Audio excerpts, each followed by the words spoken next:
Captain Elias Kane had seen many worlds, but nothing like Zithera. From the moment his ship pierced the planet's thin blue atmosphere, he felt a mix of awe and unease.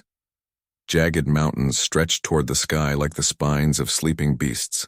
Rivers shimmered in colors that no human eye had names for, winding through valleys full of glowing vegetation. Even the air felt alive, vibrating with an energy he could not explain. Elias had come to Zythera on a mission of diplomacy. Humans and Zytherans had been distant allies, but trade tensions had started to bubble, and the Galactic Council had sent him to smooth things over. He expected negotiations, council chambers, and political debates. Instead, what greeted him was a planet that seemed both beautiful and dangerous at the same time. As he stepped out of his ship, his boots sinking slightly into the soft iridescent ground, he noticed movement in the distance. A small village lay nestled in a valley, its architecture unlike anything he had seen. Tall, spiraling towers of crystal-like material, humming faintly, connected by bridges that glowed softly in the dim light. But it was the cloud of dust and noise rising above the village that caught his attention. Elias squinted. Smoke twisted into the sky and shapes darted through the chaos, smaller creatures running in terror, chased by taller, armored figures wielding strange weapons. Raiders. Without thinking, Elias ran toward the chaos. He was trained for combat. Yes, but this was different. These creatures weren't human, they were fast, strange in appearance, their skin shifting colors like liquid metal. He had no idea what they wanted, but he could see the fear in the villagers' eyes. Something inside him refused to stand back. Through the smoke and panic he spotted movement, small, fragile, and terrified. A child. She looked no more than 6 or 7, with translucent skin that shimmered like the river water, and eyes that glowed faintly in shades of violet and blue. She was cornered, crying out, unable to escape the raiders' reach. "Hey!" Elias shouted, raising his hands. He tried to sound as commanding as possible, though he knew he looked ridiculous against creatures so alien. "Leave her alone." The raiders paused for a moment, confused by this new threat. That hesitation was all he needed. Elias grabbed the child, pulling her close. She flinched at first, but then seemed to sense he meant no harm. "Shh. I've got you," he said, his voice calm and steady, even though his heart raced. "You're safe now." One of the raiders lunged toward him. Elias sidestepped and, without harming the creature, knocked it off balance using a well-placed shove. Another tried to grab the child, but Elias swung his arm, forcing it to stumble back. His instincts took over, his human agility and quick thinking allowing him to protect the child as best as he could.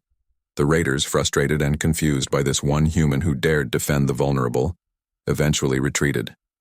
They melted back into the shadows, leaving chaos behind.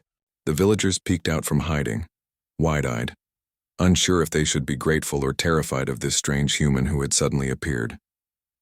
Elias crouched down to the child's level, holding her close. "It's okay. You're safe." The child looked up at him, eyes wide with fear and something else, curiosity perhaps, or the faintest spark of trust. Thank you," she whispered, her voice musical but trembling. "You don't need to thank me," Elias said gently. "We need to get you somewhere safe." He glanced around, realizing that the village was still in danger. Though the raiders had fled, they could return. And Elias had no idea if this child's family was even nearby. "Do you have a name?" he asked. "Lyra," she whispered. "Lyra." "All right, Lyra. We're going to get you somewhere safe." He stood up, scanning the area. The mountains and forests surrounding the village were treacherous, but it seemed the only way to ensure her safety.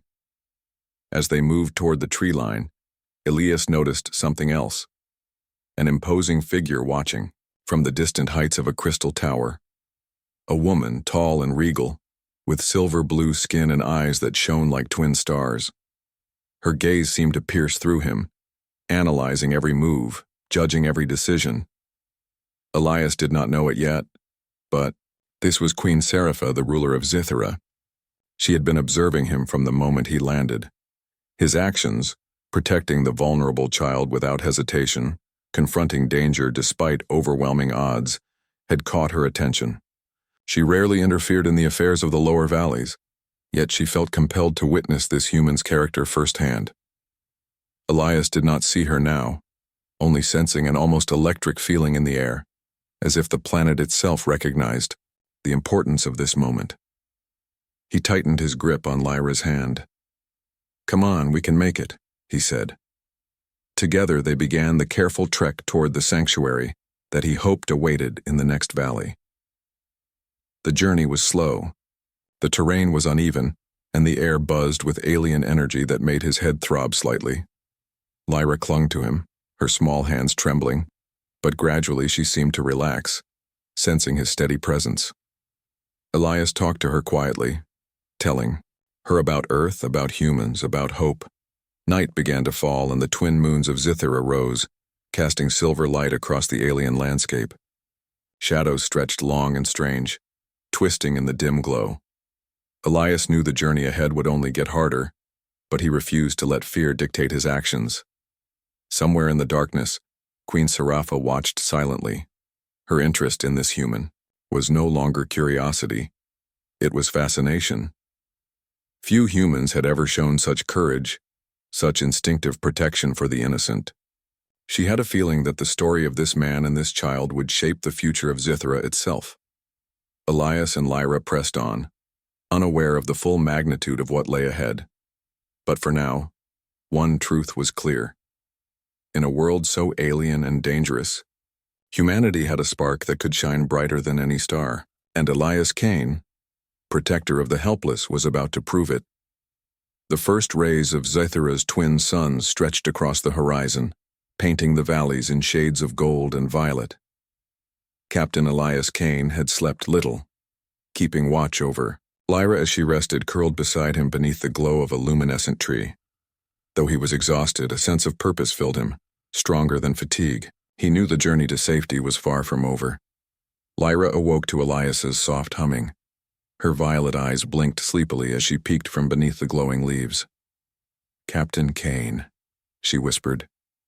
"Yes, it's me," Elias said, offering a small smile. "Feeling better?" She nodded, but Elias could sense her unease. The attacks had left deep impressions, and even in daylight, the forest around them seemed alive with unseen dangers. They moved carefully, stepping over roots that glowed faintly underfoot, and avoiding patches of thick, misty vegetation that seemed almost sentient. Lyra clutched his hand tightly. "Why did they want me?" she asked. Elias hesitated. "I don't know," he admitted. "But whoever it was, they were dangerous, and we're going to make sure they don't hurt you." Again, as they approached the valley's edge, a sudden wind swept through the forest. It carried a strange energy, a hum that resonated deep in Elias's chest. He stopped and scanned the horizon. There, on a crystal platform atop a high spire, stood Queen Serafa. Her presence was both commanding and serene, and her eyes seemed to glow brighter as they fixed on him. "You are far from home, human." Her voice rang out, soft, yet undeniable, echoing in the valley. Elias froze, surprised that she could speak, across such a distance. "And yet, you carry a responsibility not yours to claim." He looked down at Lyra. "I am only trying to protect her," he said aloud, unsure if she would understand his words. "That is all I can do." Queen Serafa tilted her head, studying him. "Protecting the vulnerable. It is rare among your kind. Many humans seek gain, power, or conquest. Yet here you stand, shielding one so small and fragile, risking your life without hesitation." Elias swallowed. "I don't know why I did it. I just couldn't let her be hurt." The Queen's gaze softened slightly. "Perhaps that is why you survived this long. Perhaps that is why you are here. The child you protect is named Lyra, yes? She holds the legacy of her people. If she falls, the balance of Zithera will be in danger. If she thrives, it will flourish. Your actions have drawn my attention. That is both a blessing and a challenge."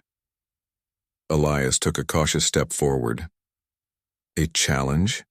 Queen Serafa extended her hand slightly, and the air around her shimmered. Yes, I cannot simply trust your intentions based on courage alone. Humans are unpredictable. You must prove loyalty not just to her, but to the life and harmony of this world. Only then will you earn the recognition necessary to continue this path safely. Elias nodded slowly, realizing this was no ordinary test. He had faced hostile environments, deadly battles, and interstellar politics, but never had he been judged in this way, by a queen, on a planet so unlike his own, and for the simple act of protecting a child. Lyra looked up at him, eyes wide. Do you think he will let us go? She asked, clutching his arm. I don't know, Elias admitted. But we'll do our best. That's all we can do. Queen Serapha's voice rang again, more insistent this time. To prove your loyalty, you must undertake the journey to the Crystal Sanctuary in the Eastern Valley. It is a place of great importance to my people. There the child may be safe, but the path is perilous. You will face challenges not only from nature, but from factions that would see her taken for their own purposes. Elias felt the weight of responsibility settle on his shoulders. We'll get her there, he said, Arnie. The journey to the Crystal Sanctuary was far more difficult than Elias Kane had anticipated. The Eastern Valley stretched for miles, a wild landscape of jagged cliffs, deep chasms, and forests that seemed to move with a life of their own. Every step felt uncertain. The glowing flora whispered in the wind, casting strange shadows while distant calls of unseen creatures echoed across the mountains. Lyra walked close to him, her small hand gripping his tightly. Her wide violet eyes scanned every movement in the trees. Captain Kane, do you think we'll see the sanctuary soon? She asked, her voice small but determined. Elias smiled gently. I don't know exactly when, Lyra, but we'll get there. One step at a time. That's all that matters. They had only traveled a few hours when the first real test arrived. A sudden tremor shook the ground beneath them, and the trees around them groaned as if alive. Elias immediately crouched, shielding Lyra behind him. A massive creature emerged from the forest, a predator unlike anything he had seen before. Its skin shimmered like polished metal, its eyes glowed orange, and it moved with terrifying speed. Lyra froze, her small body pressed against his side. Elias spoke softly to her. Stay behind me. Watch and learn how to stay calm. The predator lunged and Elias reacted instinctively. Using a combination of human agility and quick thinking, he dodged its attack, grabbing a glowing branch and swinging it to startle the creature. The predator paused, evaluating him. Then with a roar, it disappeared into the forest as suddenly as it had appeared. Lyra exhaled in relief. You saved me, she whispered. Elias shook his head. We saved each other. Always remember, Lyra, staying calm and thinking clearly can be stronger than any weapon. As they continued, the path grew even more treacherous. They had to cross a river of sparkling liquid that seemed alive, shifting under their weight. Elias led Lyra carefully, testing each step and holding her hand to prevent her from slipping. Every small obstacle became a lesson: patience, observation, and trust. The nights were even harder. Strange lights danced across the sky and eerie sounds filled the darkness. Elias kept a vigilant watch, teaching Lyra how to recognize threats and avoid them. Sometimes, he said quietly, the safest thing you can do is move slowly and watch closely.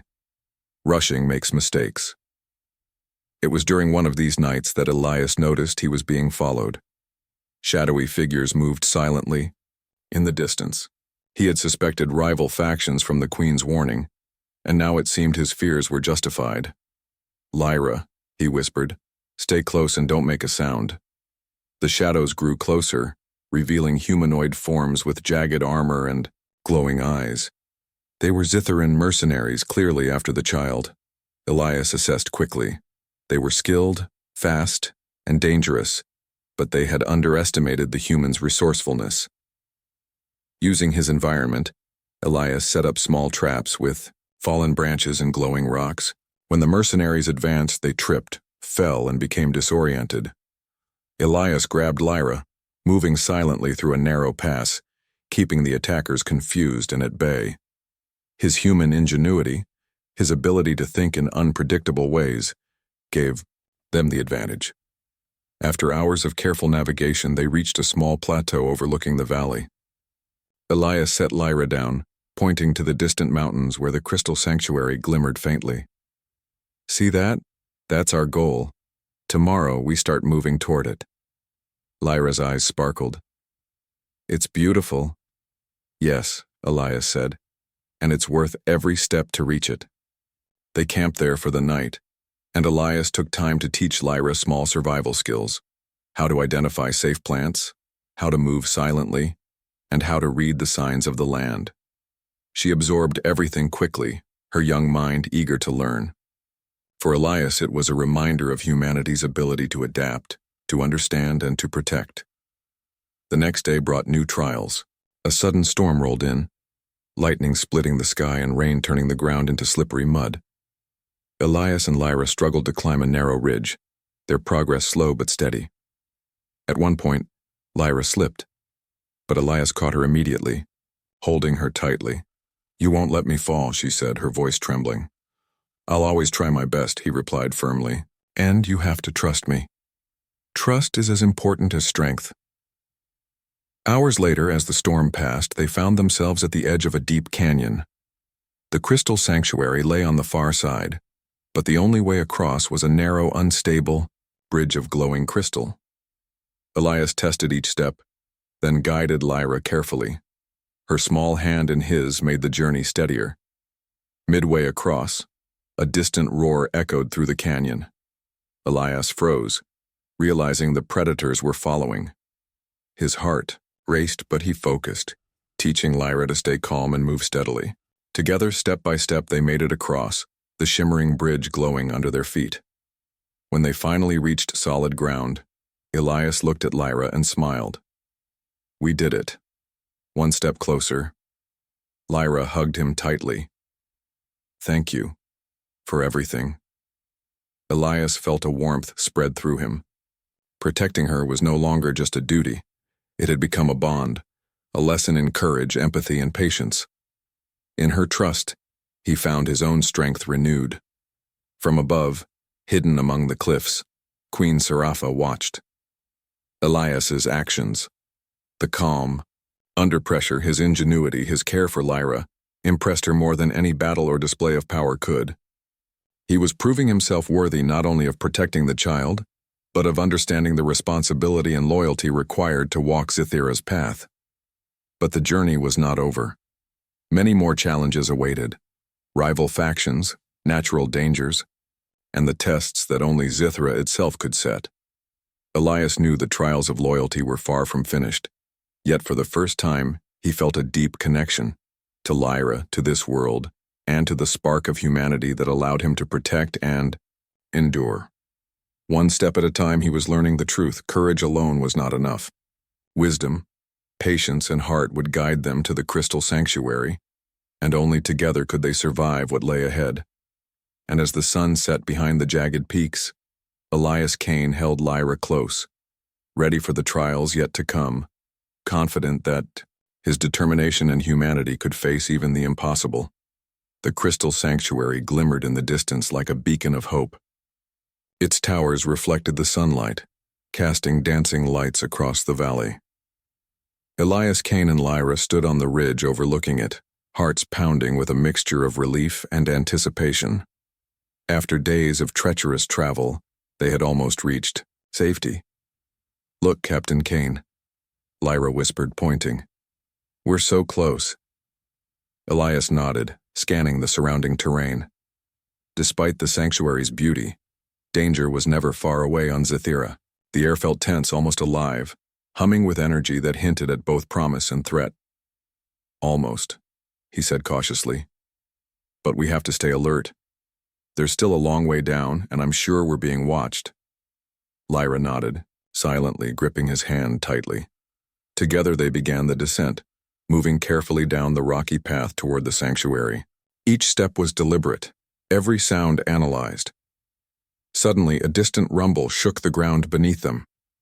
Elias crouched instinctively, pulling Lyra behind a large crystal boulder. Through the shimmering light, he could see shadows approaching. An army of Zitharan mercenaries, faster and more organized than the ones they had encountered before. These were no ordinary raiders. They were well-trained, armed with advanced energy weapons and clearly intent on capturing Lyra. "They've found us," Elias muttered, scanning the attackers. "We'll have to be smart." He quickly assessed their position. The sanctuary walls were strong, but reaching them under direct assault would be deadly. He needed a plan, and he needed to keep Lyra safe. Using the terrain to their advantage, he guided her behind crystal formations that glowed faintly in the sunlight. "Stay close," he whispered, "and remember everything I taught you." The mercenaries advanced, firing blasts of energy that ricocheted off the glowing rocks. Elias ducked, pulling Lyra along. His mind raced. He had no weapons capable of matching theirs, but he had strategy and resourcefulness. He lured the attackers through narrow passages, using fallen crystals and reflective surfaces to confuse their sensors. Each step slowed them down, forcing them to hesitate and miscalculate. Lyra watched intently, absorbing every move. "Captain Kane, you're amazing," she whispered, her eyes wide. "I'm just thinking," he said with a grin, "and staying calm. That's the real trick." Despite their careful planning, the mercenaries began to close in. Elias realized they needed a diversion to reach the sanctuary walls safely. He spotted a cluster of glowing plants along the cliffside, plants that released a blinding luminescent flash when disturbed. Carefully, he triggered them, sending bursts of dazzling light into the attackers' eyes. They staggered, temporarily, blinded, allowing Elias and Lyra to sprint toward the sanctuary gates. The walls of the crystal sanctuary rose before them, shimmering with protective energy fields. Guardians of the realm, Zitharan soldiers trained to defend the kingdom, rushed to intercept the attackers. Elias and Lyra were pulled behind the gates, finally safe for the moment. Lyra collapsed to the ground, exhausted but smiling. "We made it," she said, her voice filled with relief. Elias knelt beside her. "We did. But the fight isn't over. These mercenaries won't give up easily. We have to be ready for whatever comes next." Inside the sanctuary, the atmosphere was a mixture of awe and tension. Towers of crystal rose high above, filled with luminous halls and corridors that seemed to hum. The morning sun rose over the crystal sanctuary, bathing the towers in a golden glow that reflected off every surface like 1,000 tiny stars. Elias Kane had spent the night planning their next steps, ensuring Lyra's safety, and observing the sanctuary's defenses. He knew their challenges were far from over. The mercenaries might return or other threats could appear. But for the first time since arriving on Zithira, he felt a cautious sense of hope. Lyra stirred beside him, her violet eyes blinking against the light. "Good morning, Captain Kane," she said sleepily. "Good morning, Lyra," Elias replied with a smile. "Did you sleep well?" She nodded. "I feel safe here. Thanks to you." Elias felt a warmth in his chest. Protecting her had become more than a duty. It had become personal. Her trust in him was a bond he intended to honor with every step. "Queen." Serafa emerged from the main tower, her silver blue skin gleaming in the morning sun. She moved gracefully, her presence commanding yet calm. Elias approached respectfully, unsure of what the queen intended. "You have survived the journey and defended the sanctuary," she said, her voice calm but filled with authority. "Few outsiders could do what you have done. Few humans, indeed, could demonstrate such courage, intelligence, and care for another being." Elias bowed slightly. "I only did what I had to do. Lyra's safety is my priority." The queen's gaze softened slightly. "And yet, your actions have earned recognition beyond mere protection. You have proven loyalty, ingenuity, and heart. For that, you will be honored in the ceremony of guardianship." Elias blinked, caught off guard. Ceremony of guardianship? Yes, Queen Scifi said. In our culture, those who demonstrate exceptional protection of the vulnerable may be formally recognized by the kingdom. This is not ownership, but a bond of trust and responsibility. It ensures the safety of those under your care and symbolizes your role in maintaining balance in Gythera. Lyra's eyes widened in excitement. You mean they will officially say you're my protector? Elias nodded slowly, understanding the weight of this moment. It was more than a title. It was a public acknowledgement of his deeds, a recognition from an alien world of humanity's capacity for courage and care. The ceremony took place in the heart of the sanctuary, a vast hall of crystalline towers and glowing light. Guardians and citizens of Zythera gathered to witness the event. Elias walked beside Lyra, who held his hand tightly, her small fingers entwined with his. Queen Scifi stepped forward, her presence commanding silence. Today we honor a being who has shown the strength of humanity, the courage to protect the innocent and the wisdom to navigate challenges with intelligence and heart. Captain Elias Kane, you have earned our recognition. Elias felt a mixture of pride and humility. He had never imagined being honored by an alien queen. Yet here he stood, acknowledged not for conquest or power, but for compassion and bravery. You will serve as guardian to Lyra, the queen continued. Your bond with her is now officially recognized. This symbolizes not only her safety but the alliance between our worlds. Your actions have bridged understanding, showing that humanity can be a force for protection, unity, and courage. Lyra beamed up at him. See, I told you. They believe in you too. Elias crouched to her level, smiling. Thank you, Lyra.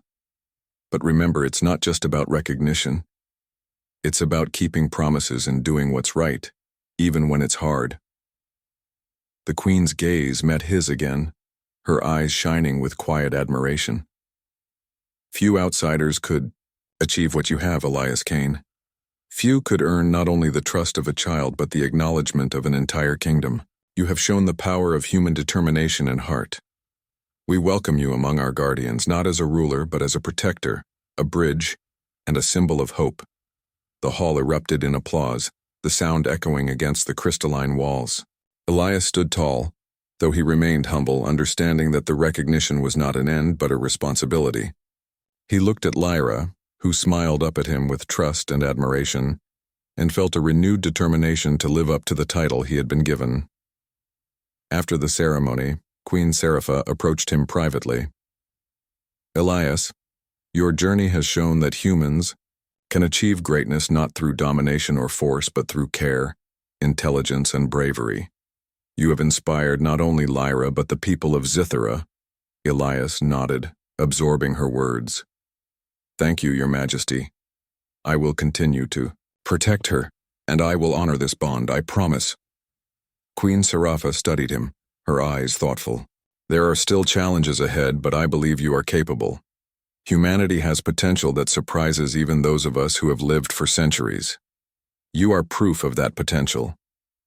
Later, Elias walked with Lyra through the sanctuary gardens, the twin moons rising in the distance. The light reflected off the crystalline structures, creating a shimmering path. Lyra turned to him. Captain Kane, do you think we can really make it through all the dangers? Elias smiled reassuringly. We've faced a lot already, Lyra. We'll face more, yes, but together we can handle anything. Courage, patience, and trust. Those are stronger than any danger we'll encounter. Lyra's small hand found his again. I believe in you. And I believe in you, Elias replied. You've learned so much on this journey. You're brave, smart, and strong. That's why we made it this far. As they walked, Queen Scifi watched from a balcony above, her eyes reflecting pride and curiosity. Elias Kane had proven himself in ways few humans ever could. His courage, intelligence, and heart had earned him recognition not just as a protector, but as an ally and symbol of hope for Zythera. The day closed with a sense of calm and accomplishment, but Elias knew the journey was far from over. More challenges awaited: natural dangers, political complexities, and the lessons of leadership. Yet, for the first time, he felt truly prepared, strengthened by recognition, trust, and the bond he shared with Lyra. And as the twin moons cast silver light across the sanctuary, Elias Kane understood that humanity's true power lay not in weapons or dominance, but in courage, compassion, and the willingness to protect the innocent. Even on a world as strange and beautiful as Scythera, the morning air in the crystal sanctuary was crisp and full of light. Elias Kane stood on a balcony overlooking the valley, Lyra at his side. The twin moons had disappeared, leaving only the warmth of Scythera's suns. The sanctuary shimmered in the sunlight, and a soft breeze carried the scent of glowing flora. Elias felt a sense of calm he had not known since arriving on this strange alien world. "Captain Kane," Lyra said softly, pointing toward the distant mountains. "Do you think we'll ever leave this place?" Elias looked at her, considering his answer. "We may leave one day, Lyra, but right now, this is our home. This is where you are safe, where we have the chance to learn and grow together." She smiled, her eyes reflecting the light of the sanctuary. "I like it here. I feel protected." "You are," Elias said firmly, "and I will always do my best to keep it that way." The quiet moment was interrupted by the approach of Queen Scifi. She moved with her usual grace, silver blue skin glowing in the sunlight. Her eyes met Elias's with a mixture of respect and curiosity. "You have done more than I expected, Elias Kane," she said. "Through courage, intelligence, and compassion, you have protected Lyra, defended the sanctuary, and earned the trust of my people.